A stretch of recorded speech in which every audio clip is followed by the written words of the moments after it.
This video is for educational purposes only and not financial advice.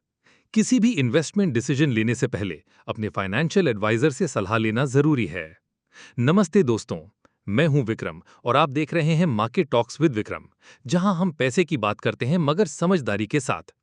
तो दोस्तों, जैसे सुबह मैंने कॉशियसली बुलिश मूड बताया था और वहां से सच निकला।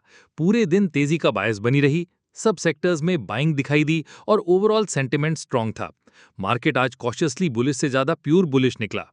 तो दोस्तों, चलिए शुरू करते हैं आज के मार्केट अपडेट से।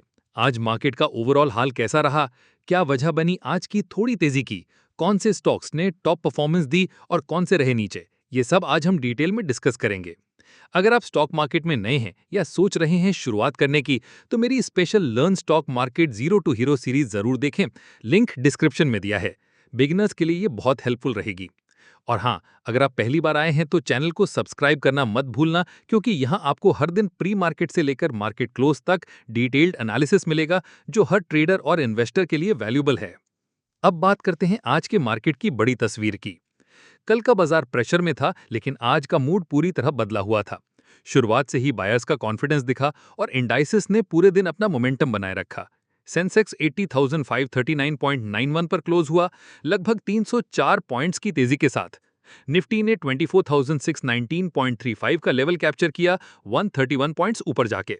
और निफ्टी बैंक भी 55,181.45 पर सेटल हुआ, 137 पॉइंट्स की भगत के साथ। सेक्टर्स की बात करें तो आज का ट्रेंड काफी बैलेंस्ड रहा।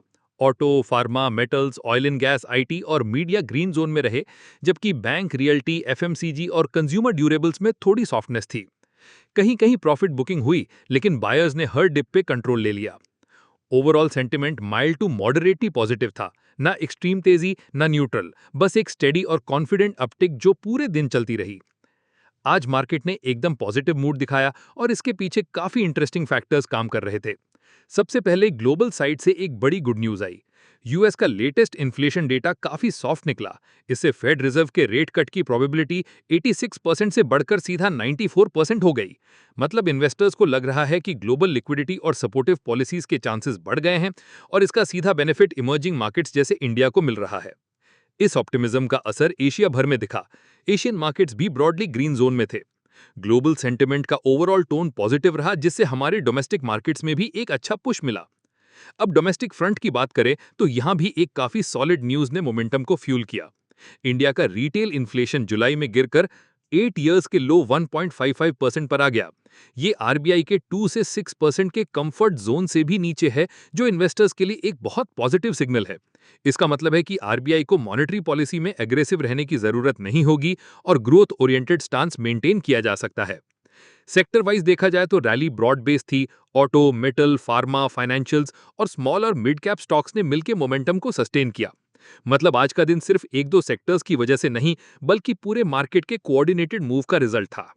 आज के टॉप गेनर्स में एचबीएल इंजीनियरिंग लगभग 10.32% ऊपर रहा। Q1 FY26 में प्रॉफिट 79% जंप करके 143 करोड़ रुपीस तक पहुंच गया। रेवेन्यू 15-16% ऊपर, मार्जिन्स बेटर हुए और रेलवे के कवच कॉन्ट्रैक्ट्स ने बूस्ट दिया। अपोलो हॉस्पिटल 7.90% चढ़ा। Q1 में प्रॉफिट 42% बढ़कर 433 करोड़ रुपीस, रेवेन्यू 15% ऊपर। फार्मेसी और डिजिटल हेल्थ केयर में अच्छी ग्रोथ और बुलिश टेक्निकल सिग्नल्स के साथ पॉजिटिव ग्लोबल क्यूज का फायदा मिला। भारत डायनामिक 7.07% ऊपर रहा। प्रॉफिट 154% जंप करके 18.35 करोड़ रुपीस, रेवेन्यू 23% ऊपर। स्ट्रॉन्ग ऑर्डर बुक और ब्रोकरेज अपग्रेड्स ने सेंटीमेंट को मजबूत किया। गार्डन रीच 5.18% बढ़ा। नॉर्वे के कॉन्ग्सबर्ग के साथ एमओयू, रिकॉर्ड FY25 रेवेन्यू और स्ट्रॉन्ग फंडामेंटल्स का सपोर्ट मिला। नाइका 5.08% ऊपर चढ़ा।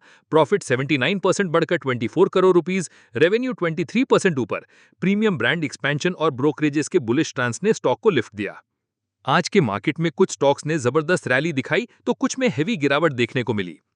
आज के टॉप लूजर्स में सबसे ज्यादा गिरावट पीजी इलेक्ट्रोप्लास्ट में देखी गई, लगभग 5.6% नीचे, क्योंकि कंपनी ने FY26 का रेवेन्यू ग्रोथ टारगेट काफी कट कर दिया और Q1 में प्रॉफिट भी 21% गिरा।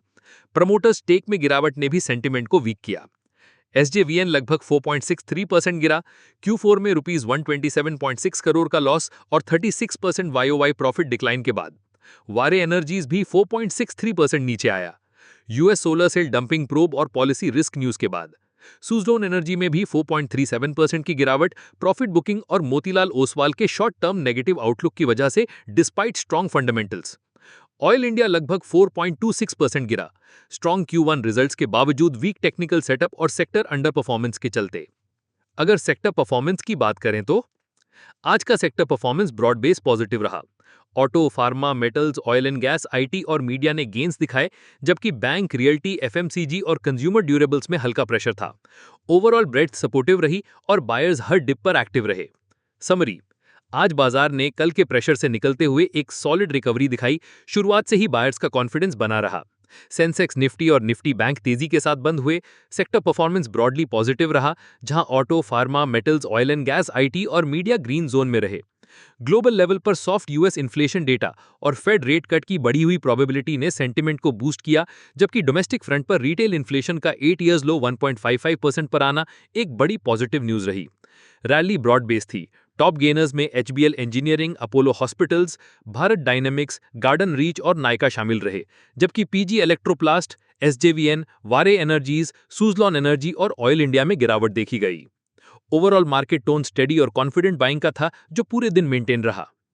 अगर आपको ये एनालिसिस वैल्यूएबल लगा हो तो वीडियो को लाइक करें, कमेंट में अपना फीडबैक जरूर दें, और अगर आप बिगिनर हैं तो मेरी जीरो टू हीरो सीरीज जरूर देखें। उसमें हर कॉन्सेप्ट को आसान भाषा में समझाया गया है। कल सुबह मिलते हैं प्री मार्केट एनालिसिस के साथ। Safe trading, smart investment. जय हिंद।